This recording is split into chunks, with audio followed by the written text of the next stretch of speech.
अगली खबर का विश्लेषण करने से पहले हम आपसे एक सवाल पूछना चाहते हैं। अगर कोई डॉक्टर आपसे ये कहे कि स्वस्थ रहने के लिए अलग अलग दवाएं खाने की बजाय आपको सिर्फ एक दवा खानी होगी, लेकिन ये दवा थोड़ी कड़वी और थोड़ी महंगी है, तो आपका जवाब क्या होगा? हमें पूरी उम्मीद है कि आप कहेंगे कि आप अलग अलग दवा लेने की बजाय एक ही दवा लेना पसंद करेंगे, क्योंकि इससे आपका वक्त बचेगा और लॉन्ग टर्म में दवा पर आपका खर्च भी कम होगा। जीएसटी यानी गुड्स एंड सर्विसेज टैक्स एक ऐसी ही दवा का नाम है जो भारत की टैक्स वाली बीमारी का इलाज एक बार में कर देगी। राज्यसभा ने आज जीएसटी के लिए संविधान संशोधन बिल पर बहस और वोटिंग आज राज्यसभा में हुई है। यह संविधान में 122वां संशोधन है।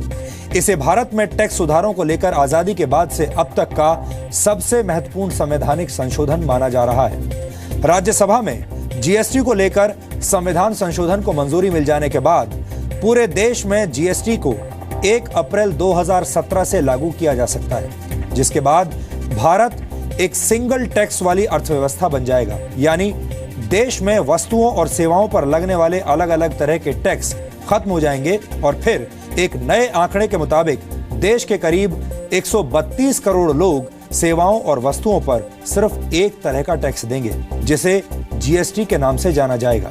इसी तरह से ये जानना और समझना भी जरूरी है कि गुड्स एंड सर्विसेज टैक्स यानी जीएसटी का आप पर, आपके जीवन पर क्या असर पड़ेगा।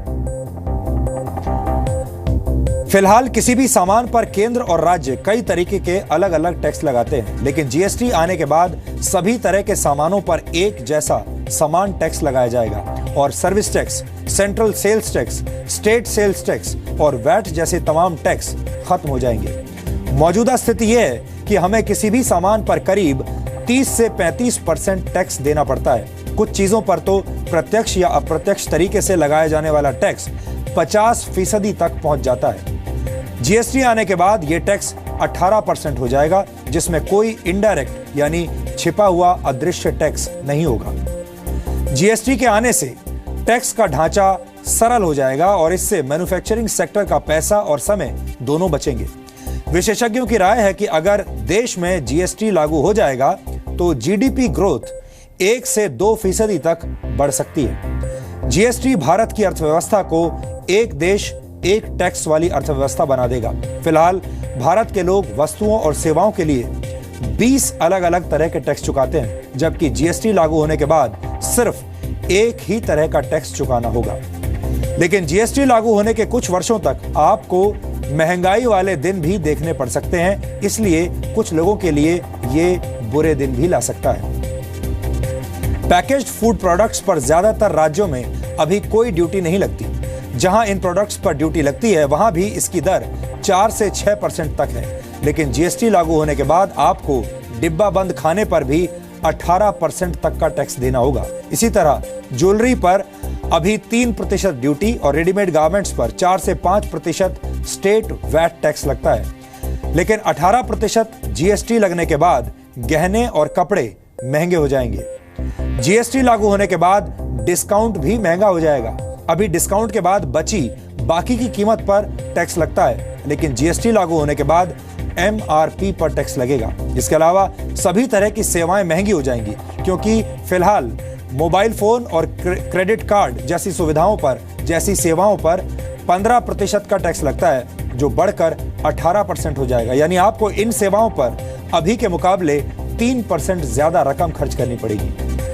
हालांकि जीएसटी लागू होने के बाद घर और कार खरीदना काफी सस्ता हो जाएगा। छोटी कारों और कॉम्पैक्ट एसयूवीज पर अभी 30 से 44% तक टैक्स लगता है, लेकिन सिर्फ 18% जीएसटी लगने की वजह से ये कारें 45,000 रुपए तक सस्ती हो जाएंगी। अभी घर खरीदने पर आपको सर्विस टैक्स और वैट दोनों चुकाने पड़ते हैं, लेकिन जीएसटी लागू होने पर आपको सिर्फ एक तरह का टैक्स देना होगा। इसी तरह रेस्टोरेंट्स में खाना खाना भी आपके लिए सस्ता हो जाएगा। ऐसा इसलिए होगा क्योंकि अभी अलग अलग राज्यों में वैट की दर अलग अलग है और आपको सर्विस टैक्स भी चुकाना होता है, लेकिन जीएसटी लागू होने पर आपको सिर्फ एक ही तरह का टैक्स देना होगा। अभी एयर कंडीशनर्स, माइक्रोवेव ओवन और वॉशिंग मशीन जैसे घरेलू उपकरण खरीदने पर आपको 12.5% एक्साइज और 14.5% वैट देना पड़ता है, लेकिन जीएसटी के तहत सिर्फ 18% टैक्स देने से ये सामान आप काफी कम दामों पर खरीद पाएंगे। देश भर में माल ढुलाई करीब 20% तक सस्ती हो जाएगी, जिससे महंगाई घट भी सकती है। उद्योगों को अभी करीब अलग अलग तरह के 18 टैक्स भरने होते हैं, लेकिन जीएसटी लागू होने पर उद्योगों का वक्त और पैसा दोनों बचेंगे। अब हम आपको सवाल जवाब के फॉर्मेट में यह समझाते हैं कि जीएसटी का आपकी आर्थिक सेहत पर क्या असर पड़ेगा। आपके मन में पहला सवाल यह होगा कि आखिर जीएसटी से होगा क्या? तो इसका जवाब यह है कि जीएसटी के जरिए देश में एक टैक्स की व्यवस्था लागू हो जाएगी और इसी के साथ केंद्र और राज्य सरकारों द्वारा लगाए जाने वाले 20 तरह के इनडायरेक्ट टैक्सेस यानी अप्रत्यक्ष टैक्स खत्म हो जाएंगे। जीएसटी के बाद excise duty, service tax, additional duty of custom, VAT, sales tax, central sales tax, मनोरंजन टैक्स और लग्जरी टैक्स जैसे कर यानी जैसे टैक्स खत्म हो जाएंगे। आपके मन में अगला सवाल यह होगा कि क्या जीएसटी लागू होने के बाद सिर्फ एक ही टैक्स देना होगा? तो हम आपको बता दें कि तकनीकी तौर पर ऐसा नहीं होगा। जीएसटी में 3 तरह के टैक्स शामिल होंगे, जिनमें पहला होगा सीजीएसटी यानी central goods and services tax, जिसे केंद्र सरकार वसूलेगी। दूसरा टैक्स होगा एसजीएसटी यानी state goods and services tax, जिसे राज्य सरकारें आपसे वसूलेंगी। और तीसरा होगा आईजीएसटी यानी integrated goods and services tax, जो 2 राज्यों के बीच होने वाले कारोबार पर लगेगा और इसे दोनों राज्यों को बराबर अनुपात में बांटा जाएगा। अब आप ये सोच रहे होंगे कि इससे आम आदमी को क्या फायदा होगा, तो हम आपको बता दें कि अभी आप अलग अलग सामान पर 30 से 35% तक का टैक्स चुकाते हैं, लेकिन जीएसटी की वजह से आपको सिर्फ 18% टैक्स देना होगा। एक देश एक टैक्स की नीति लागू होने पर आपको किसी भी सामान के लिए अलग अलग राज्यों में अलग अलग कीमत नहीं चुकानी होगी, यानी पूरे देश में सभी सामान एक ही दाम पर मिलेंगे। आप ये भी सोच रहे होंगे कि टैक्स की दर 35% से 18% हो जाने पर तो सरकार को काफी नुकसान होगा, लेकिन हम आपको ये भी बता दें कि ऐसा बिल्कुल नहीं होगा, क्योंकि नई वस्तुएं ऐसी हैं जिन पर अभी काफी कम टैक्स लगता है। जीएसटी से इन वस्तुओं पर लगने वाला टैक्स बढ़ जाएगा। जीएसटी के तहत हर लेन देन की ऑनलाइन एंट्री होगी, इसलिए तमाम कारोबारी बिक्री कम दिखाकर टैक्स की चोरी अब नहीं कर पाएंगे। सरकार जीएसटी का एक पोर्टल बनाएगी जिस पर पैन नंबर दर्ज करके आप अपना रजिस्ट्रेशन करवा सकते हैं। रजिस्ट्रेशन के बाद आपको यूनिक आइडेंटिफिकेशन नंबर मिलेगा और इस नंबर का इस्तेमाल करके आप एक बार में ही टैक्स की ऑनलाइन पेमेंट कर पाएंगे।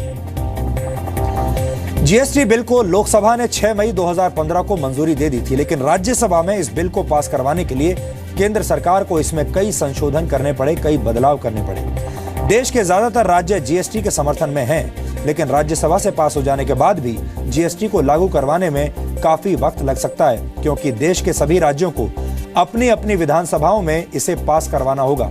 और आपको बता दें कि संविधान में संशोधन के लिए देश के आधे से ज्यादा राज्यों को इस बिल को मंजूरी देनी होगी। राज्यों में जीएसटी बिल पास हो जाने के बाद जीएसटी काउंसिल की स्थापना की जाएगी, जिसमें केंद्र और राज्य के प्रतिनिधि शामिल होंगे जो बिल को अंतिम रूप देंगे। अगर ऐसा हुआ तो नवंबर में सरकार इसे लागू करने की घोषणा कर सकती है। सरकार की कोशिश है कि इस बिल को 1 अप्रैल 2017 से पूरे देश में लागू कर दिया जाए, लेकिन विशेषज्ञों के मुताबिक कानूनी दिक्कतों की वजह से जीएसटी अगले वर्ष अक्टूबर या नवंबर तक ही लॉन्च हो पाएगा। जीएसटी की नींव आज से 16 वर्ष पहले अटल बिहारी वाजपेयी की सरकार में रखी गई थी। अब आप अंदाजा लगाइए कि इसे यहां तक पहुंचते पहुंचते 16 साल लग गए। इसके बाद वर्ष 2007 में यूपीए की सरकार के दौरान वित्त मंत्री पी चिदम्बरम ने बजट में 2010 से जीएसटी लागू करने का प्रस्ताव रखा था। सैद्धांतिक रूप से बीजेपी और कांग्रेस दोनों जीएसटी का समर्थन करते रहे हैं, लेकिन कुछ पॉइंट्स ऐसे थे जिनकी वजह से इस बिल को राज्यसभा में कांग्रेस का समर्थन नहीं मिला।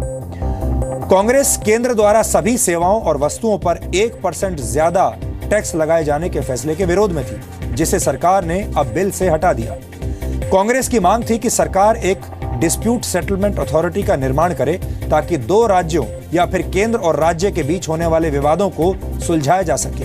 कांग्रेस चाहती थी कि सरकार जीएसटी पर 18% का कैप तय करे, यानी जीएसटी के तहत टैक्स की दर हमेशा के लिए 18% ही रहे, जिससे आगे चलकर सरकार अपनी मर्जी से बढ़ा ना पाए।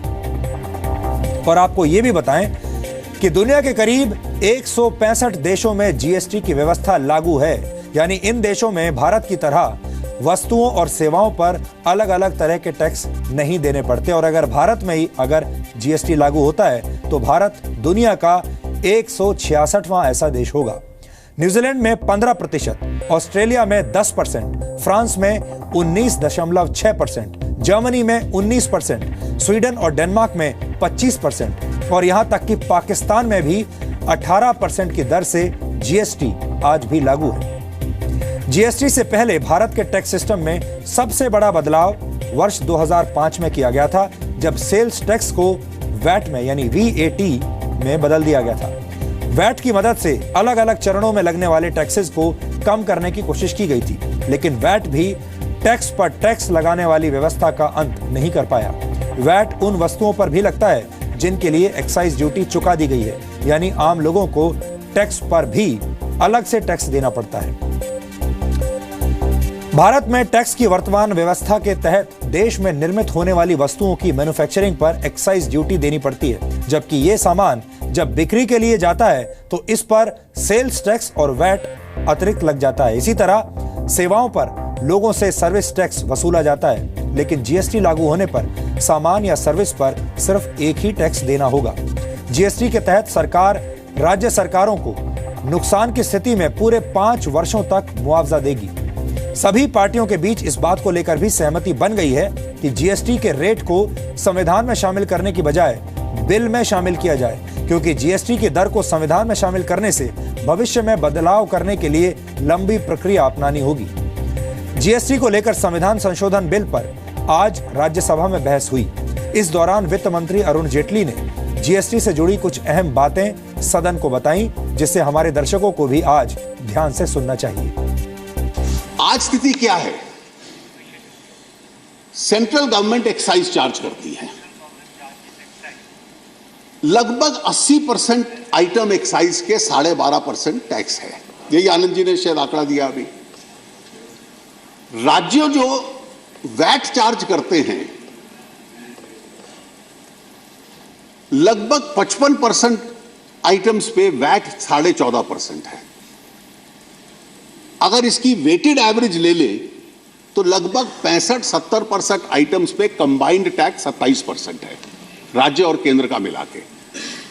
इसमें अब हम सेसेस भी डाल दें, लग्जरी टैक्स डाल दें, ऑक्ट्रॉय और एंट्री टैक्स डाल दें और जितने छोटे छोटे टैक्स लगते हैं वो सब डाल दें, तो ये फिगर 30 या 30 से भी ऊपर चली जाती है।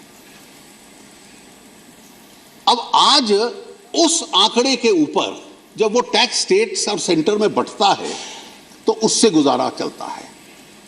लेकिन जीएसटी आने के बाद कम से कम 3 परिवर्तन आएंगे। पहला परिवर्तन ये होगा, और जो चिदम्बरम साहब ने ठीक कहा, I think he made a valid point when he said the system will be more efficient. The second will be that there will be no cascading effect of tax on tax. आज अगर 6 stages पे tax लगता है तो हर stage पे जो पहले tax दिया गया है उस टैक्स कंपोनेंट पे भी टैक्स लगता है। तो जीएसटी में there will be no tax on tax, तो वो उसकी दर कम आएगी। तीसरा इसके साथ एक और तर्क है कि कई आइटम्स ऐसे हैं जिसके ऊपर या लोअर रेट का टैक्स लगेगा या टैक्स नहीं लगेगा। सो आज भी ये स्थिति है, when all these factors, there being no tax on tax, system becoming more efficient and evasion becoming more difficult, plus lower rate of tax or no tax in certain items, from this 27 to 30% will bring the rate down. और इस वक्त की सबसे बड़ी खबर यह है कि राज्यसभा में जीएसटी संविधान संशोधन बिल पास हो गया है और ये भारत की टैक्स व्यवस्था में एक बहुत बड़ा बदलाव है। हम आपको सीधी ताजा तस्वीरें दिखा रहे हैं। राज्यसभा में अब से थोड़ी देर पहले ये बिल पास हुआ। Those in favor, please say aye. Aye. Those against, please say no. I think the ayes have it. Division.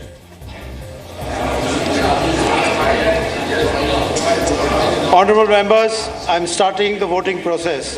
The voting time starts now.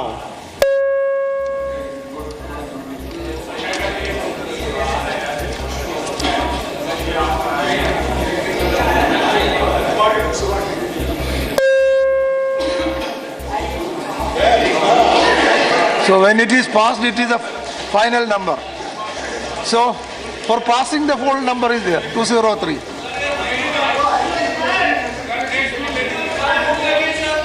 Now, subject to correction, ayes 203, noes nil. The motion is adopted by a majority of the total membership of the House and by a majority of not less than 2/3 of the members of the House present and voting. The bill, as amended, is passed by the required majority. Lobby. तो ये इस वक्त की ताज़ा तस्वीरें थी। ये एक बहुत बड़ी घटना है, भारत की टैक्स व्यवस्था में एक बहुत बड़ा बदलाव है और इस बदलाव का आप सबके जीवन पर बहुत बड़ा असर पड़ने वाला है। इसीलिए हमें लगा कि आज हम आपको सरल भाषा में जीएसटी के बारे में सब कुछ बताएं ताकि आप समझ सकें कि जीएसटी आने के बाद आपके जीवन पर क्या बदलाव आएगा।